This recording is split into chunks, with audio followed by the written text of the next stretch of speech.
Welcome to a brand new episode of Johnson's Court on Blue Haze Dreamers. Today we are excited to bring you NBA Basketball 2021. Today with me I have Your boy Beagle.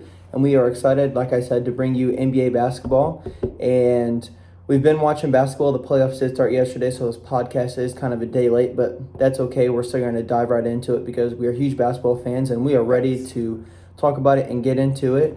And so we'll just go ahead and start with it, and we'll go with the Eastern Conference. Always got to save the Western Conference for last, I feel like. So we'll talk about the first seed versus 8 seed, and that is the Philadelphia 76ers versus the Washington Wizards. Who do you have winning this matchup, Beeks, and in how many games?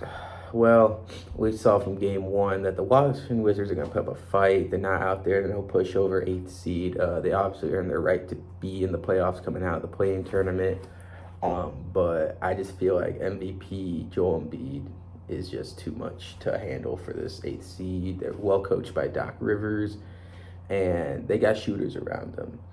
With Ben Simmons, or not surrounding Ben Simmons and Joel Embiid. They got Danny Green, Seth Curry, some sharpshooters. Tobias Harris had a great game. He's 35 points. So spotty, but like when he's on, and they need him to be on if they want to advance deep into the playoffs. I have them come out of the first round. I feel like Russ might get a win when they come back at home, but it'll go to five games. 5 games, right on. So I kind of think the same thing, but I have to agree with you there. I think the 76ers are just too powerful, and they played yesterday, and the 76ers took that game 125 to 118, but it was a pretty good game. The Wizards actually had a lead. They were up by like a few, not too much, but up by a few. But you know, it's just kind of crazy to see that the Wizards are putting up a fight in the 8th seed. But like you said, I think that just with Joel Embiid, they're going to overpower them. And they have great coach by Doc Rivers. And I was watching the game yesterday, and I saw the stat, and it was pretty cool. But like the last 5 champions have had a first-year head coach. And Doc Rivers, this is his first year coaching the 76ers. So is it finally Doc Rivers' time to get a ring? Yeah. We'll find out. He couldn't do it on the LA Clippers, but... Actually, no, he does have a ring. Didn't he? He was on The Celtics, Boston. right? Yeah, Boston. Okay, Boston. so he doesn't have a ring, but he hasn't had a ring since then. So that was back in 08. Yeah, that was 13 years ago. Wow, so 14 years so yeah, that's a long time. But yeah, I agree with you, and I think the Wizards are gonna win this in 5 games. Yeah. So like you said, I think the Wizards, Russell and Beal. I mean, they played well yesterday, but Russell needs to limit his turnovers, and they'll be able to get a win. Yeah, like I said, they were in it for most of the game, so I could see them at least getting one of them. Exactly. So let's go ahead and talk about the next game. Oh my gosh, is this a matchup to watch? I'm so excited for it. And I was watching a little bit yesterday. I was doing homework, so I kind of missed the end of the game, but I saw highlights and I could not believe what happened. But we are talking about the New York Knicks versus the Atlanta Hawks. Biggs, did you see the end of this game? No, I did have to go up on my phone, social media, and watch like a recap, but holy Trae Young, dude. Ice in his veins. Ice, dude. That man, for how young he is, he's so clutch, and he always hits the big shots, let alone on the road in Madison Square Garden, where I know it was popping. Spike Lee was jumping in the joint.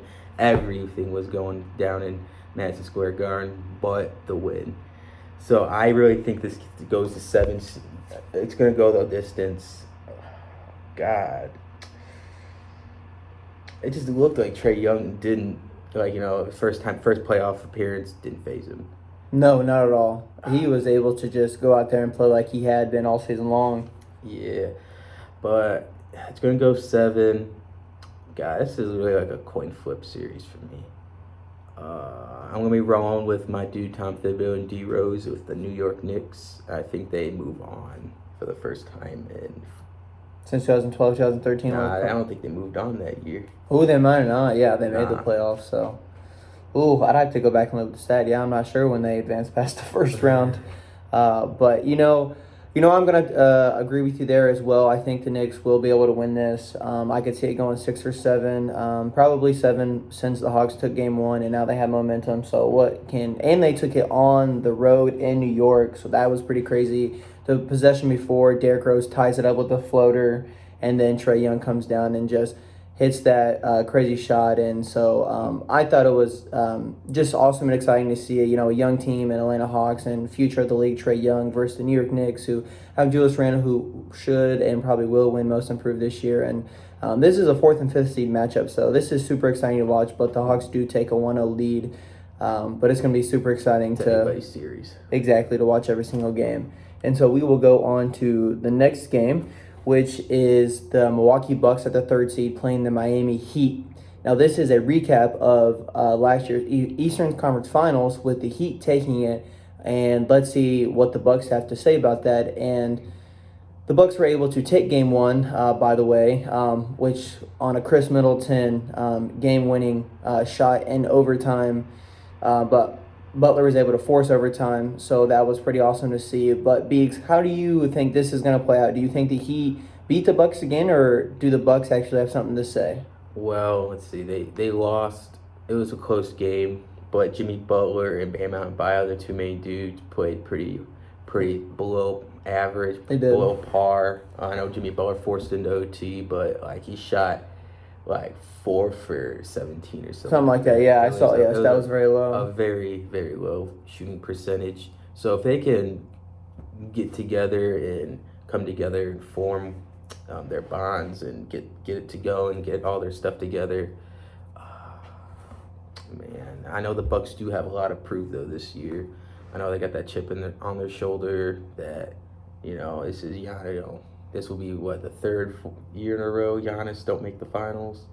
If Yeah, it third would or be. 4th year, that he's like the MVP that supposed to make that next step is what they're Yeah. trying to get. So I really do.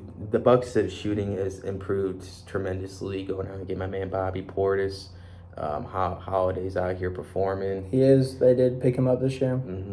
I think I'm gonna roll with the Bucks on this one. And I'm gonna go 6. Ooh, so Bucks and 6. Bucks and 6.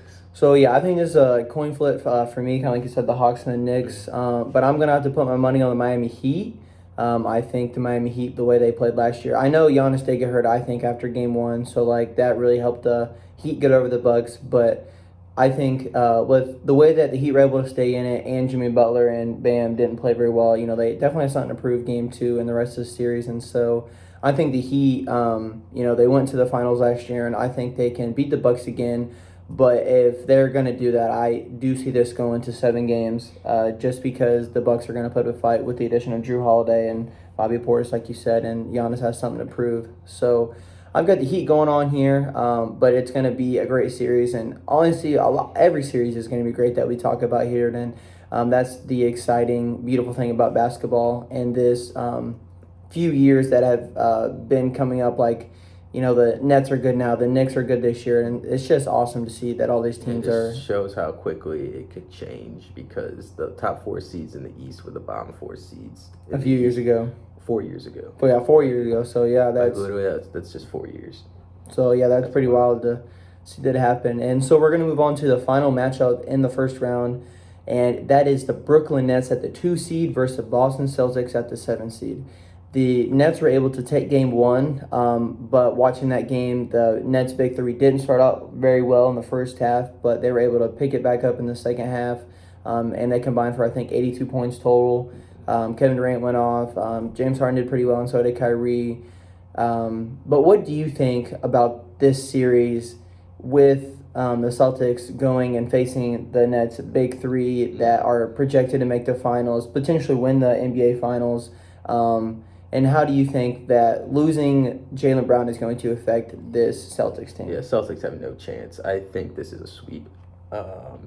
No discredit to Jason Tatum. Man's a dog out here balling, but without his partner in crime, Jaylen Brown, that's a big defensive liability out, or not liability, but defense is gone. Yeah. And when you're facing possibly the greatest offensive team of all time,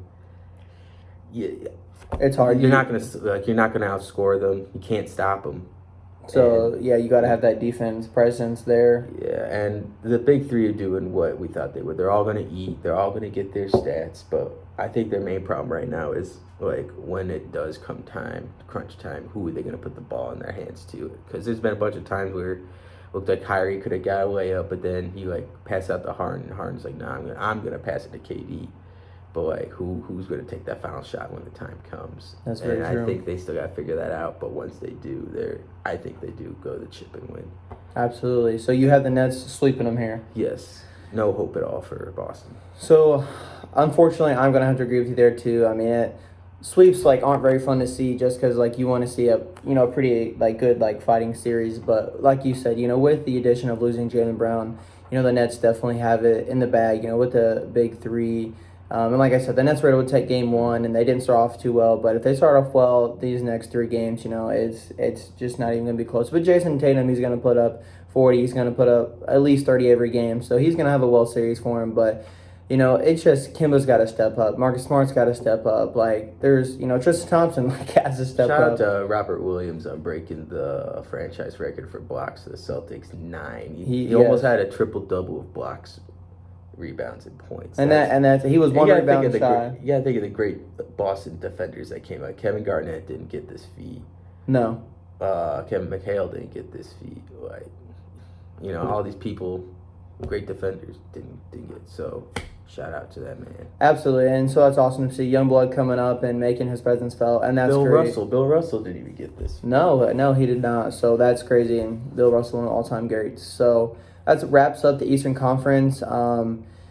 It's just crazy to think that every single series here can go the distance besides the Nets and Celtics. But we're super excited to see what happens here, and we're gonna move on to the Western Conference, and we're gonna go ahead and talk about the matchup between the Utah Jazz, the first seed, best record in the NBA, versus the Memphis Grizzlies, who the Memphis Grizzlies were able to win both their play-in tournament games, beat the Spurs, and then beat the Warriors, and able to make it into these playoffs. And surprisingly, so crazy, the Memphis Grizzlies beat the Jazz last night. This game was awesome. This game was crazy. Figured the Jazz were going to win, but Rudy fouls out. They have no Donovan Mitchell doesn't play game one, so that's huge for them. The Grizzlies played well. Dylan Brooks had 30 points, or 35, I'm not sure, but I know he had over 30. Ja had 24, and so to see those two young superstars, superstars, they're not all-stars yet, but superstars play, super exciting to see, and, they were only able to win by, like, 4, but who do you have winning this series, Beaks, even though the Grizzlies do take game one? Big shout-out Ja Morant for this 3-game win streak. They showed why they should be here. Like I said, they were without Donovan Mitchell, though. They're without their stars. Rudy didn't, he fouled out, didn't have the best game. So I think they'll come back game 2, more mentally focused. Maybe Donovan Mitchell will be there. But, man, I still have the Jazz winning this. But I think it does go to 5 or possibly 6 if Ja Morant still keeps this energy. And if Damian Lillard, Donovan Mitchell misses an extended period of time. Like, it could go to 6. That's absolutely true. And so I kind of have to agree with you here. I do have the Jazz winning, but the Grizzlies are going to put a fight. Like you said, they're on a 3-game win streak. They're able to do what they're doing right now because of their young stars, and not having Donovan Mitchell really hurts the Jazz a lot. So I do have this going. I have it going 5 if Donovan Mitchell comes back and plays every game, but if not, then I have this going 6 games with the Jazz coming out on top. And so that takes us right into our next, which this is an exciting matchup. The Los Angeles Clippers and versus the Dallas Mavericks. The Clippers are a 4 seed and the Mavericks are a 5 seed. The Mavericks were able to take game 1. Super exciting to see Luka ball out. I think he had a triple-double. It's just crazy to think that the Clippers lost game 1 because, they have a lot of pressure on them to, make the Western Conference Finals or even the finals this year as well. So, what do you think about this matchup, and who do you think comes out on top here? Well, we saw this last year, man. Mavericks take game 1 on a crazy Luka game winner. There's a lot of pressure going on in LA for the Clippers because they're supposed to be this team that's supposed to throw the Lakers, and they both threw one lead last year. So now there's a lot of pressure going on into the playoffs, especially with them supposedly tanking to avoid the Lakers, which I think is a bunch of baloney. But they're fine. They're still in a good position. You can't win them all. What they really need to do is stop going through playoff pandemic P and more of Kawhi. We saw towards the end that they give it to Paul George, and he's just not the dude. He's your dude 3/4 of the game, but that 4th quarter you gotta give it to Kawhi Leonard. And when they were going through them, they were doing all right. They were scoring. They were getting stops. He had that monster dunk in the third quarter, but it's like, you gotta finish the job, and this is what that series is gonna be. I think the Clippers do win in. I do want to say this game does go to 7 because Luka is just a dog. There's a lot of vets. This series I said is going to expose Ty Lue's coaching. Absolutely. And I think that's really comes down to that. And I really don't think he's that good of a coach. He's just, he had that years in Cleveland where he was under LeBron. Yeah. He is just basically riding off his coattails. And now he's here and he's got to do his own thing with the load management of Paul George and Kawhi. So I think I'm going to take Clippers in 7. All right, going to take Clippers in 7. That is such a great way to put it. But I think the Mavericks are going to come out on top of this series. And I like Luka a lot. I thought he was going to be MVP this year. So it just kind of sucks that he isn't in the top 3 for MVP. But he's going to show why maybe he should have been MVP this year. And I believe that the Mavericks are going to take this in 6 games. And also, the Mavericks didn't have Porzingis last year when they played the Clippers. He was out. So having Porzingis is a huge because that's their second superstar right there. And just to see the way that they were able to play yesterday, and Tim Hardaway Jr. and Finney Smith, and just everybody be able to play together was phenomenal. And that's why the Mavericks were able to take Game 1. So I do see the Mavericks taking the series here in 6. It's all come down to their supporting cast because Luka is always going to be out there getting triple. I think 3 of his first 7 playoff games were triple doubles, and that's insane.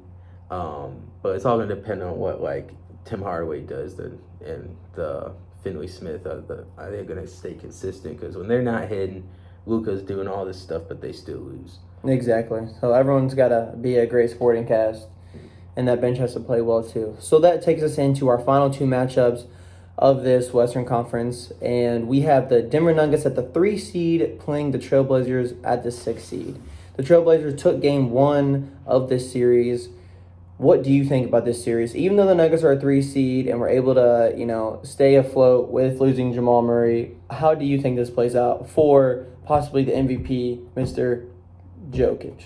Well, it just hurts that they lose Murray because they're going against a great guard tandem in Lillard and McCollum.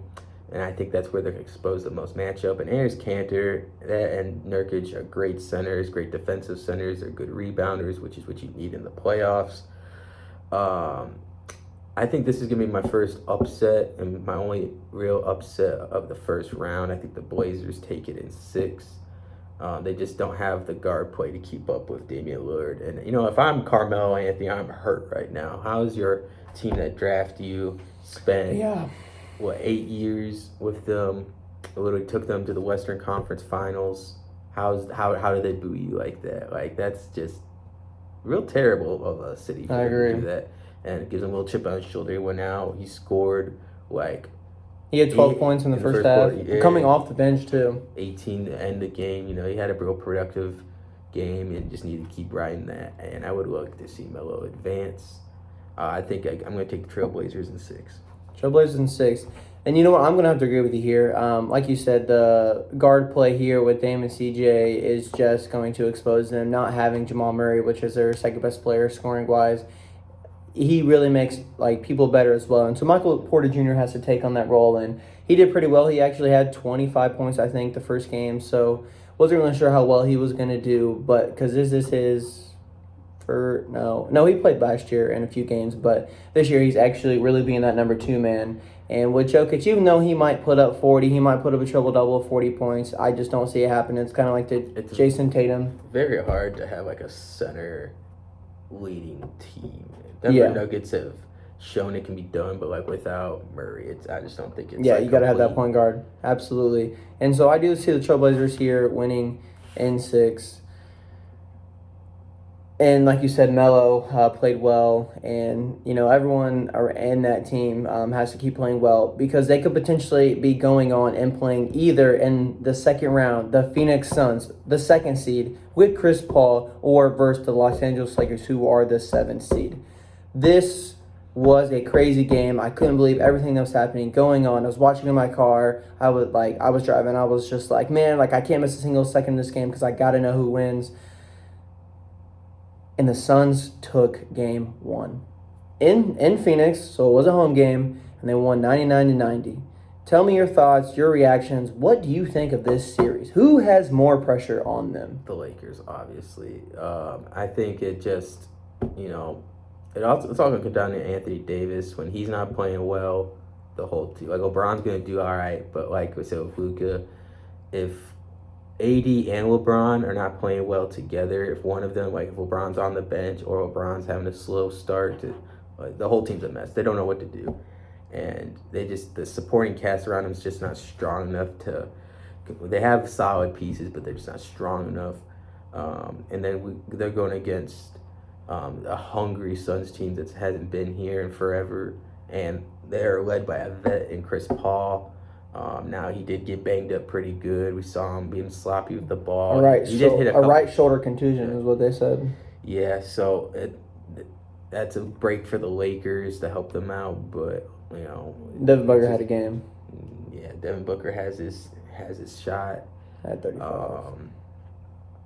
I'm still gonna roll with the Suns on this one. I think the Suns take it in 6. Suns take it in 6. You can never count out a playoff LeBron though. That is very true.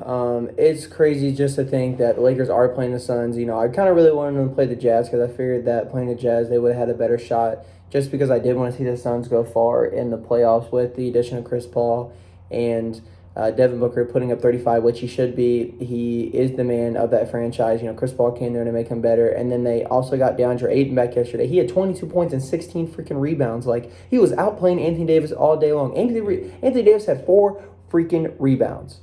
You cannot do that. You guys know I'm a big AD fan, and so this, like you were saying, if he's not playing well, that whole team's not playing well. I feel like if DeAndre Ayton can keep AD in check the whole series, the Suns win.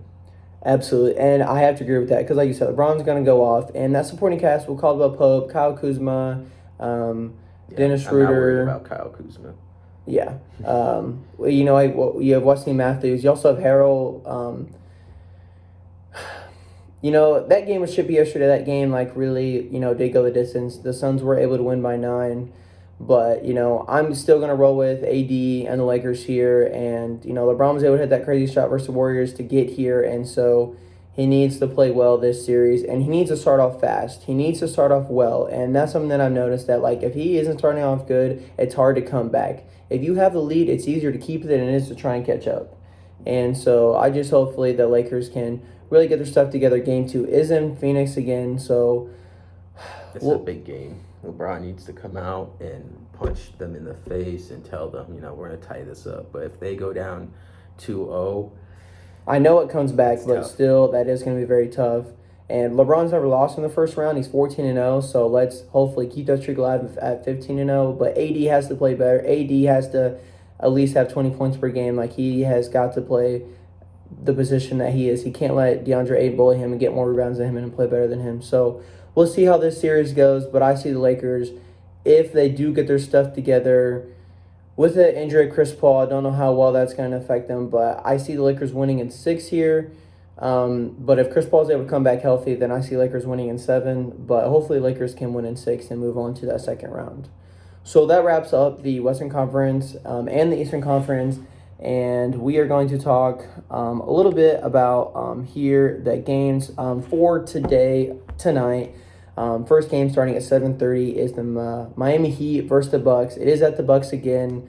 Biggs, who do you have taking game 2? With the Bucks leading 1-0. Bucks leading 1-0. First game was close. Giannis has to hit free throws. I'm gonna be rolling with the Bucks taking a 2-0 lead. Bucks taking 2-0 lead. I'm going to disagree. I'm going to go with the Heat coming back. Jimmy Butler, Bam didn't play well last game, and so I think Jimmy Butler's really going to get his team fired up. He is that veteran of that team. He has young players around him who he knows that he gets them going. He is that facilitator. I think that with Bam, if he's got to have a 20 and 15 game to be able to help this Heat team out and take game 2. So I think the Heat ties this game up. And so that leads us into our final game of today, game 2 versus the Trailblazers versus the Denver Nuggets. It's at the Denver Nuggets again. So there's a home game for the Nuggets. Who do you see winning game 2? I'm gonna roll with the Nuggets on this one. I feel like if the home court advantage and them kind of getting punched in the face by lower seeds kind of probably put them a little bit on edge, and I think they're gonna come out and get game 2. All right. Well, you know what? I'm gonna disagree with you again here, and I'm gonna take the Portland Trail Blazers. I love Dame. I love CJ, Melo. I love that team, the chemistry that they have, and just not having Jamal Murray really hurts them. So I think the Trailblazers take this game 2, and that flips home court, and that's going to help the Trailblazers a lot. And fans are back in the arena, so it's super cool to see everything. Like, home court advantage really does play a factor this year, like it didn't in the bubble. Yes, and it's just fans are louder and crazier than ever because they're finally back. It's the first NBA playoffs that they've been seen since the pandemic. Yes, super excited. I freaking love it. I wish I could be there. Absolutely. So, yeah, the Trailblazers winning this game 2. But to finish off this podcast, we talked about the NBA playoffs today, but we're going to talk just a tiny bit about the NFL because a report just came out today that Julio Jones was on Shannon Sharp podcast or Undisputed. Undisputed might have been. I'm not sure where he was, but probably was. And Shannon asked him, do you plan on playing for the Atlanta Falcons this season? And he said, hell no, I'm out of there. So what do you think about that, Beeks? Wow. If he's out of there, where does he go? That he literally came out to the public like that saying, no, I'm out of there. Like, I don't know what his managers and HR people are like, what's going on or whatnot. I know I have seen reports that they're trying to trade him. So I guess he's just confirming that, he out of there. What is he worth? A lot of people are saying different things about that. A lot. He is worth a lot. Is he worth the first round? Definitely. Absolutely. He's worth some people are saying he's not worth the first round. And I think that is blasphemous if you freaking ask me, because he is one of the greatest wide receivers in this league that we still have right now. So I see him going for 2 first-round picks, honestly. Where you're looking at the guy, one of the only receivers to have multiple 300-yard games. Like, that's crazy. Exactly. You got Matt Ryan. Like, only reason Matt Ryan, part of the reason Matt Ryan's so good is because he has Julio Jones. And they made it to the Super Bowl versus the Patriots that year. They did. That 1 year.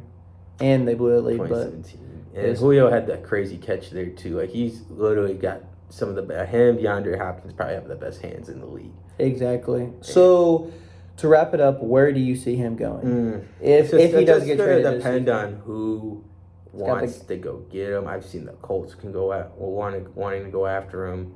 Who has the assets to trade for him? Obviously, he could. Who would have to make a? I know the 49ers, they say that's one of the top landing spots. I know he said he didn't want to go play for the Cowboys. So, bro, I don't know how that worked out with Julio Jones, Amari Cooper, and CeeDee Lamb all there. If the Cowboys still don't win, I don't know. They'd have to give up somebody. Yeah, absolutely. I mean, they'd have to give up somebody and draft It'd be a picks. first-round pick, probably one of those core receivers I talked about. It's got to be. And I don't know, they don't even have any good players on their defense. Exactly, and you got to think you're taking on the rest of his salary too. Facts. Which I don't know what it is. I'm not worried. The Cowboys have all this money. I don't think Jerry Jones is worried about that. Absolutely not. So I think that's kind of crazy. Like I said, I just want to talk a little bit about Julio Jones because he is still one of the best wide receivers in the game. We just want to see where he goes. So comment what you guys think below about the playoffs, who's going to win what series, and where do you guys think Julio Jones is going to go. Thank you guys so much for tuning in today, and we will come probably back at you again once this first round of playoffs conclude, and then we will give our predictions about the second round and hopefully make a podcast before it starts. So everyone have a great day and go out there and play. Enjoy some sunlight.